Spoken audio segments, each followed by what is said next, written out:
Hello, everyone, and welcome to the Lakewood 8 RTD Board of Directors Candidate Forum. I'm Mark Koberich. I'll be your moderator today in this effort to help you, the voter, put a face on the candidates in your district and get an understanding of where those candidates stand on the issues that you care about the most. All of the candidates running for seats on the board were invited to be part of our discussion for this broadcast. RTD is a massive, complex public entity covering all or part of 8 Colorado counties, touching potentially some 3 million people and spending vast amounts of taxpayer dollars. Those dollars are controlled by a total of 15 board members, each representing a specific geographic area, each with some 200,000 constituents, each director earning $12,000 a year plus expenses in 4-year terms. Elections are staggered so that 8 seats are open in one general election, 7 in the next. The Denver Metro Mayors Caucus is sponsoring our forum in cooperation with Lakewood 8. Views expressed in the forum are those of the candidates, not the views of the Denver Metro Mayors Caucus, RTD, or Lakewood 8. The Denver Metro Mayors Caucus has provided all the questions for the candidates. We should also note that the caucus is a non-partisan political organization that neither supports or opposes candidates. So, let's take a look at the district boundaries for this forum. District M includes the west side of the Denver metro area, including the cities of Lakewood, Golden, and most of Wheat Ridge. Its borders roughly include I-70 to the north, Sheridan Boulevard to the east, Highway 285 to the south, and C-470 to the west. Now let's meet the candidates running for the RTD board seat in District M. The incumbent board member is Natalie Minton. Minton grew up in Denver and moved to Lakewood in 1988. She was elected to the board in November of 2012. Director Minton is self-employed and currently works in the urban agricultural field, not her main focus, but among many other occupations. Her challenger, David Ruckman, a former 2-time RTD board member, 2000 to 2009, he was on the board. He taught history at the University of Colorado in Colorado Springs and has served as an administrative law judge. He is now retired. Welcome to both of you, and thank you for your time today. Thanks. So each candidate will now be given 2 minutes to speak for an opening statement, and 1 minute at the end of our broadcast for closing comments as well. After opening statements, I'll ask as many questions as time permits us, and then each candidate will have the chance to respond with a 2-minute limit per response, and we will rotate the opportunity to answer first as best we can. So we've agreed to be informal today, so we'll just go by first names. Natalie, you will go first, your opening statement, if you will. Thank you. So the question was presented that what are the best qualifications and experience for this position, and why should I be reelected to this position? It's because I do have the experience, I do have the willingness and the eagerness to work with neighboring entities, the neighborhoods, the citizens of the area. I'm known as a fiscal watchdog, and I'm very proud to be that. I'm known for publishing government spending on the internet, and was proud to work with RTD staff on requesting and working with them to put our check register online, our purchase orders online. These are the type of things that provide accountability to the citizens. And frankly, RTD was pretty far behind on publishing documents like that when other governments have been now doing it for years. It all saves the taxpayers money. When we look at what Fast Tracks is, currently what we have planned to build out, which isn't even the whole program, we are in a tight budget. Operating costs we're going to be endangering operations with the amount of debt load that we have. Having a fiscal watchdog in this position is absolutely critical to make sure that bus service for the folks in the neighborhoods outside of the rail areas are able to get to the transportation they need, whether it's to see their family, to go to the doctor, to go to the grocery store. I don't only put time into my own district. I'm happy to go to other areas. In Montbello, I was happy to be part of saving a bus route that currently served a grocery store, but with the Fast Tracks plan was going to eliminate it and switch it. I went out there and met with the neighborhood to make sure that that route stayed in. I care about the system. I care about Denver. I ask for your vote. I'm Natalie Minton. Nicely done, Natalie. Thank you very much. All right, David, your opening statement, if you will. First of all, Mark, thank you very much, and thank you to the consortium of organizations that put this thing on.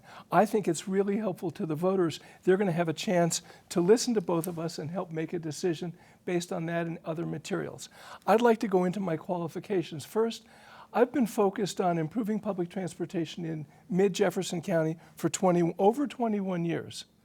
Second, I have the experience. I have 8 years working on the board at RTD, meaning reaching out and going to the neighborhood association meetings, talking to city leaders, getting the brickbats, responding to the emails, and obviously going to endless meetings at RTD. The third qualification I think I offer is I bring some fresh perspective, some fresh ideas to the RTD board, to this district. Let me talk about what I'd like to do. First, I would like to make this system friendlier to all the classes of people who are using it, could or should be using it. Second, I'd like to make the carbon footprint of RTD a little more modest. I'd like to nudge the agency forward in terms of sustainability. Third, I would like to begin, and we don't have anything like that now, a collaborative partnership between Lakewood and RTD, Wheat Ridge and RTD, Golden and RTD. And I think good things can come from that. For instance, I would like to see a very serious collaborative marketing effort to bump up the numbers on the W line serving central Jefferson County. The fourth thing I'd like to do is I'd like to be at the table to participate in the discussion after Fast Tracks is substantially built out by the end of this year. So that's the mission we're looking at in 2017. With that, I welcome the questions. Thanks. Great, thank you, David. Thank you very much. And I think that's a great stepping off point, talking about the classes of people who ride RTD, and there has been a lot of discussion lately about the economically disadvantaged who use the trains and the buses.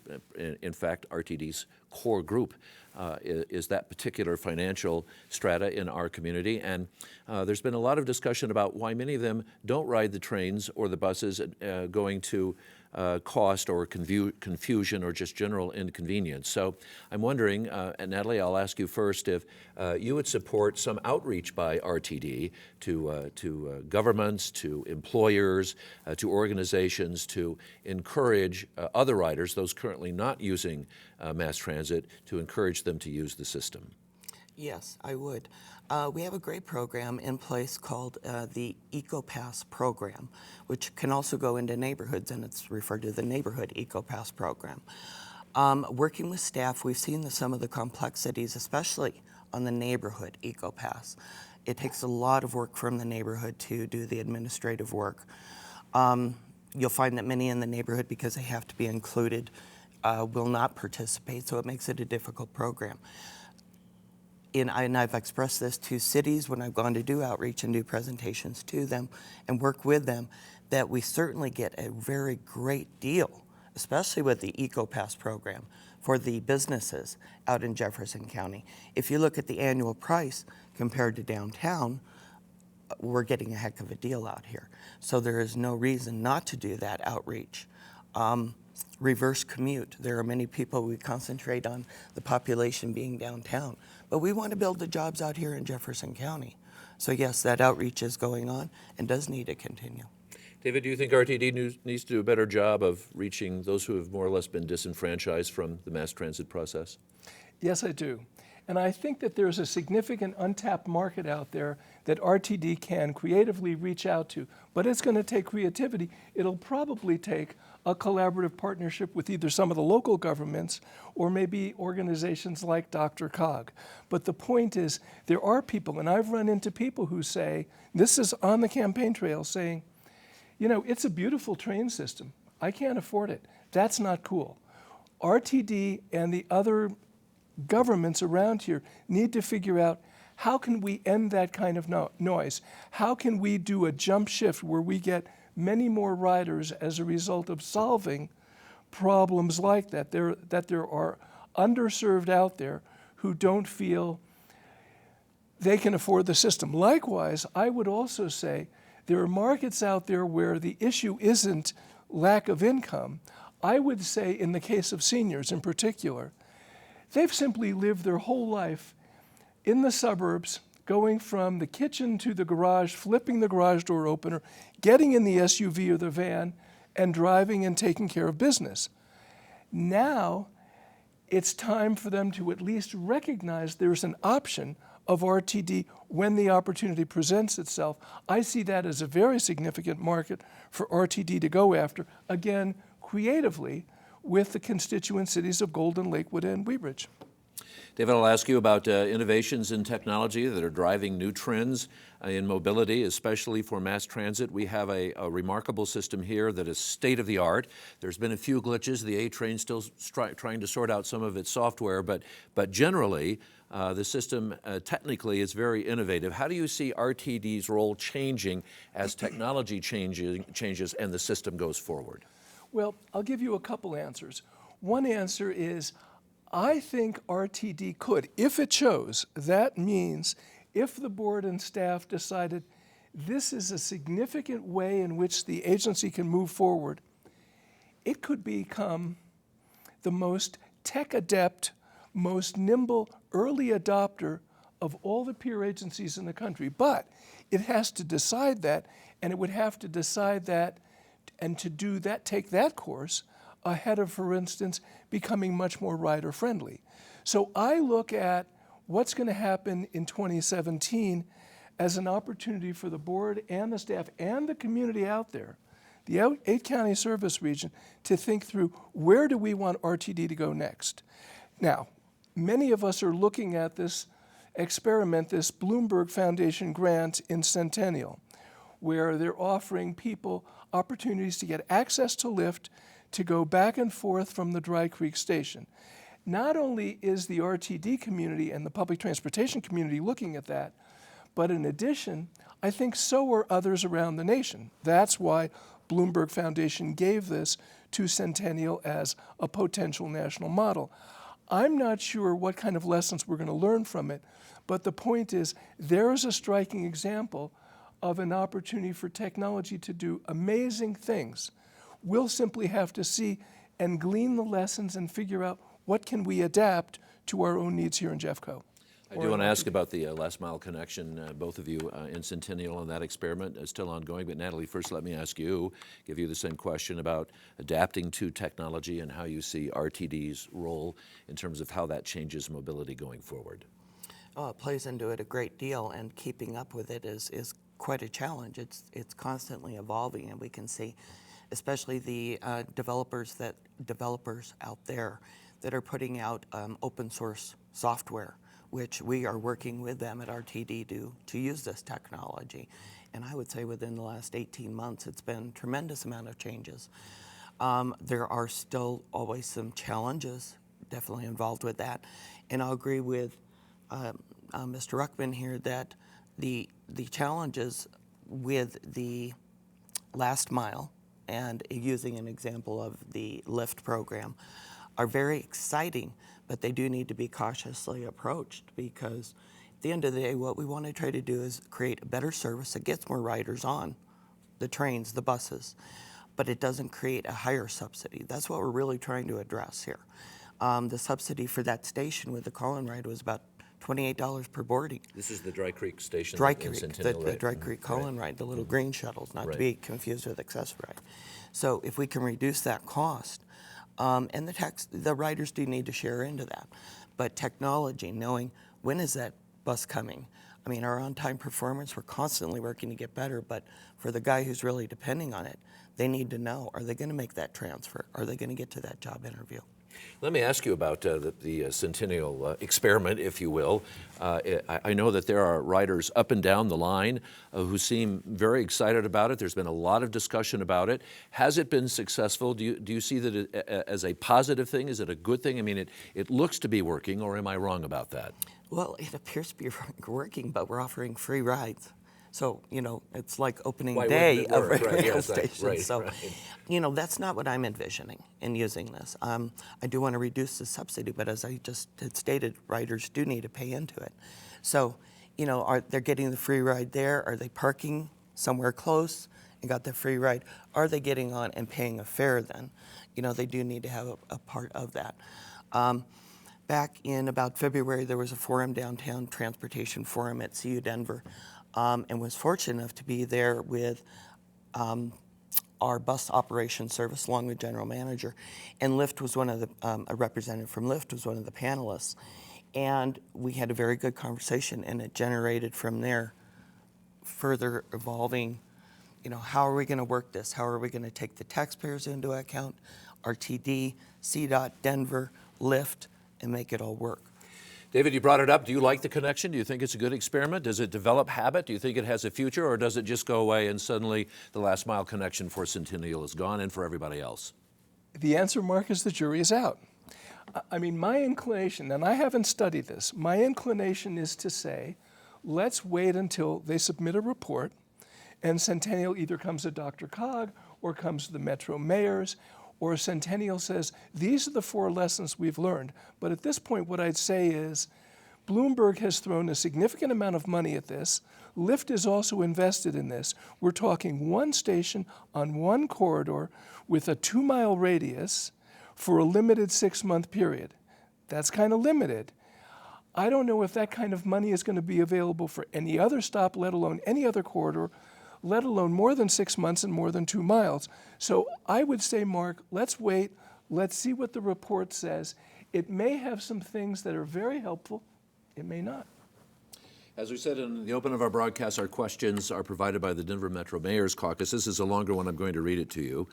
RTD's revenue challenges have resulted in local bus service cuts and new service improvements being pushed further into the future. How would you balance the need, Natalie, you first, to improve regional mobility in the near term with the need to pay off debt? I'm really happy to be this year chair of the Finance Committee, and we have made some great improvements on reducing the amount of interest that we're paying, because it's when you pay interest payment, that's not putting service on the road. So as head of the Finance Committee, again, working with staff on this, what we have started to do is say, yes, we are struggling. The projections from the Fast Tracks plan, people could say we were under budget or on budget. We weren't. We spent more than the West Corridor is an example there. And we haven't built it out. So by looking at how can we save money, looking at interest is a big part of it.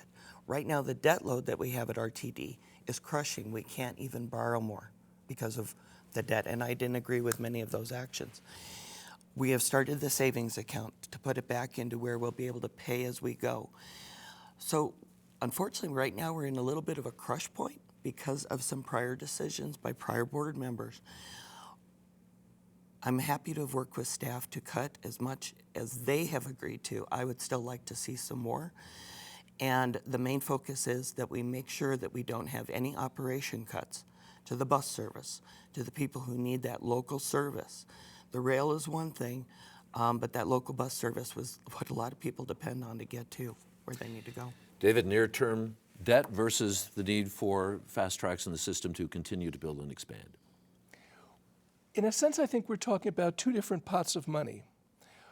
If we're talking servicing fast tracks, that comes out of the 4 cents on $10 retail sales that the metro area supported back in November of 2004. And that 4 cents on every $10 retail sales can only go toward financing fast tracks and paying off the bonds that were issued to build it, so that not every corridor ends up being opened in 2042, but the West Line, for instance, opened over 3 years ago. That money can't be used for bus service. I mean, it can, but only in a very tiny way. The 6 mills on every $10 of retail sales goes to support the whole rest of the RTD operation. And it's that that stream of money that goes for financing the administration, financing the call center, the mechanics, keeping all the equipment at the ready and safe, and also all the bus service. So we're really talking significantly 2 different pots of money. Short-term debt, I don't think RTD is borrowing just to pay operating expenses. If so, that would be shocking, and it probably also would have been front-page news. I haven't seen it. I haven't been studying the budget the way Natalie has as chair of the Finance Committee, and as you would expect, but we're talking 2 different pots of money. One deals substantively with bus service, paratransit service, and the operations of the agency. The other deals with fast tracks and keeping that operating. David, I know as a reporter, I would get a lot of questions from people in the various districts who don't have service about the timelines on when they're actually going to receive service. And we've opened a lot of lines this year, you know, particularly the train to the plane, and now the R line about to open along 225.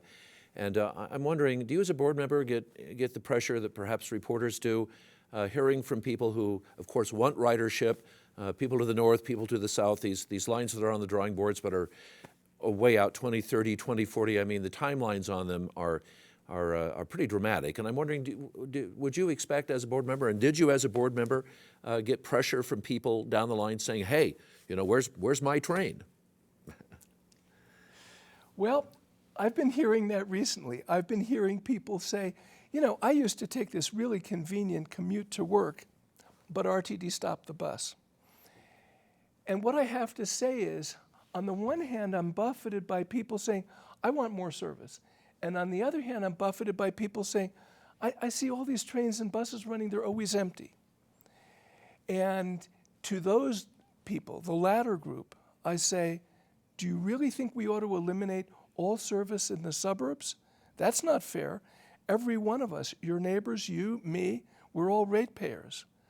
What I want to do is see if we can get more people on the buses, more people on the trains. Back to your question specifically, everyone wants more service. Not many people want to pay for more service. I mean, one possibility in 2017 is next tracks is a whole new generation of tracks.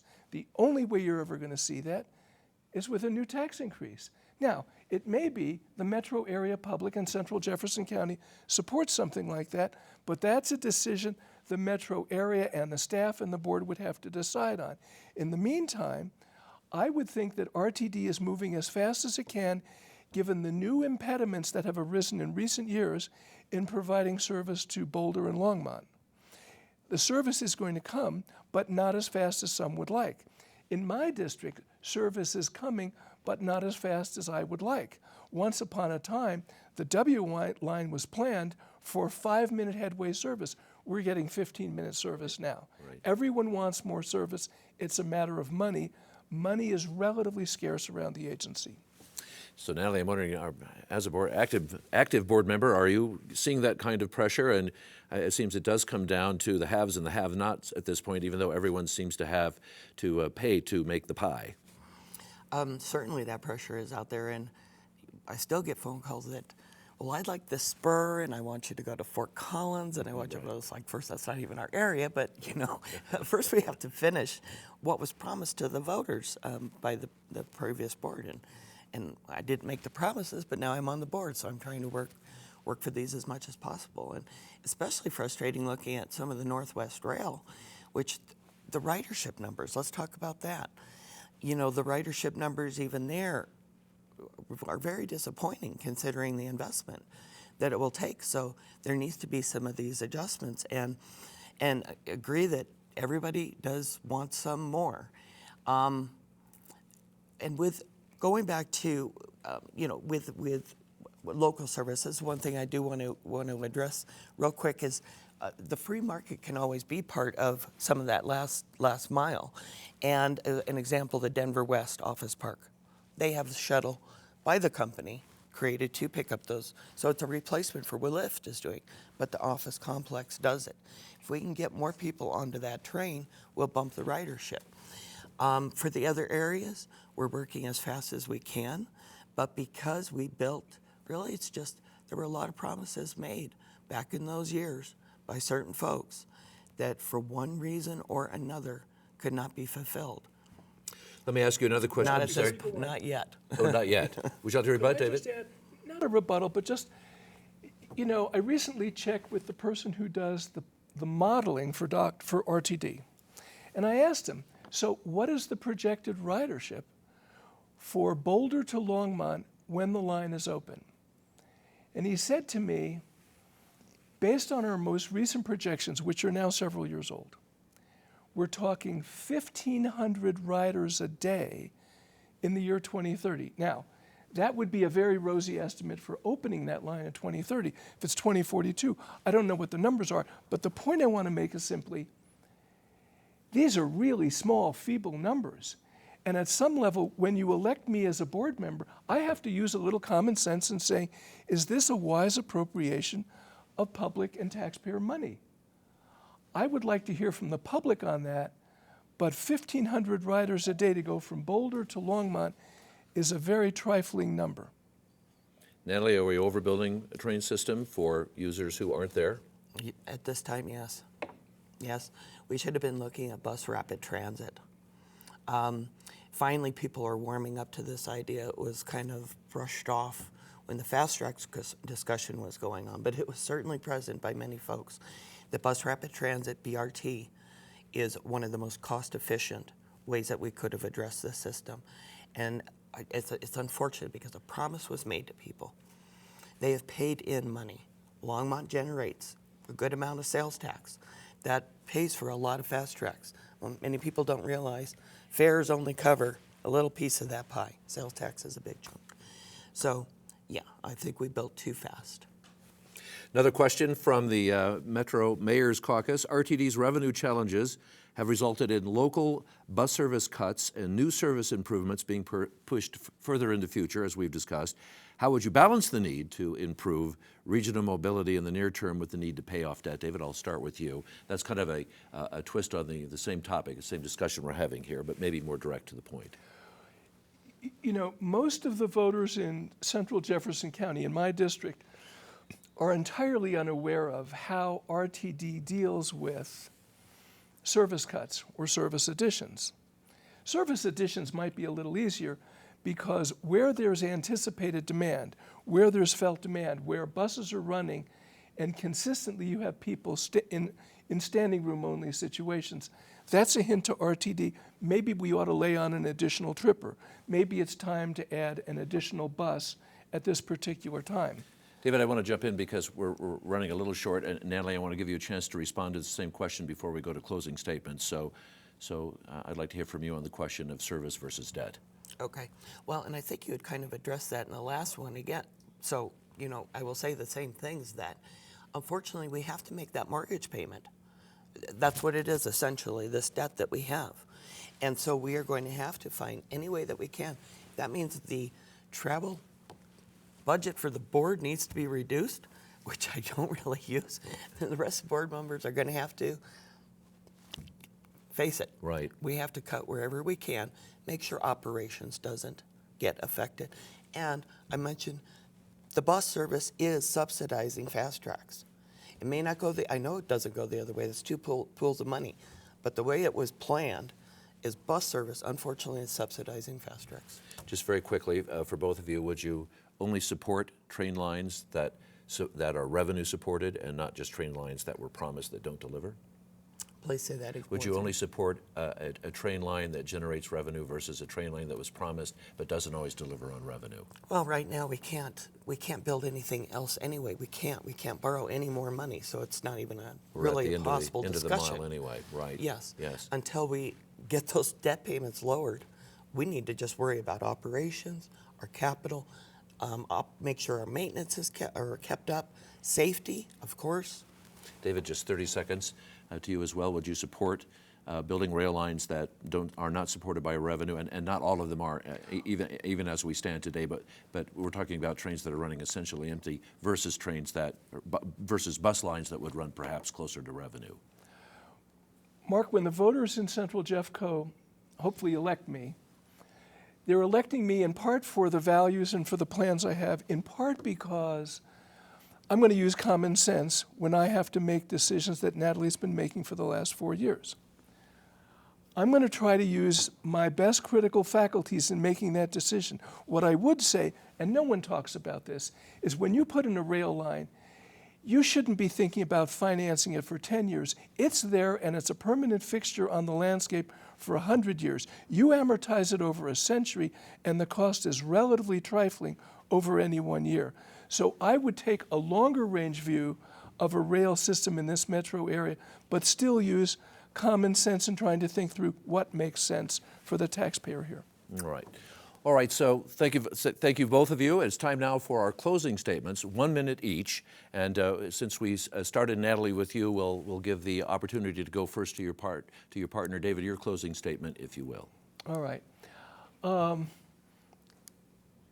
I think in some ways, and I don't know all the candidates running for all the RTD positions, in some ways the voters of this district have see a bigger difference between the two of us candidates than maybe in any other district in the metro area. I am supportive of the agency. I want to make it better. I am critical of the agency. I am skeptical of the agency. From my last 8 years on the board, I asked a heck of a lot of questions. That's certainly going to continue. But I'm supportive of the agency. I'm supportive of fast tracks. My opponent opposed it. I am supportive of the W line. My opponent opposed it.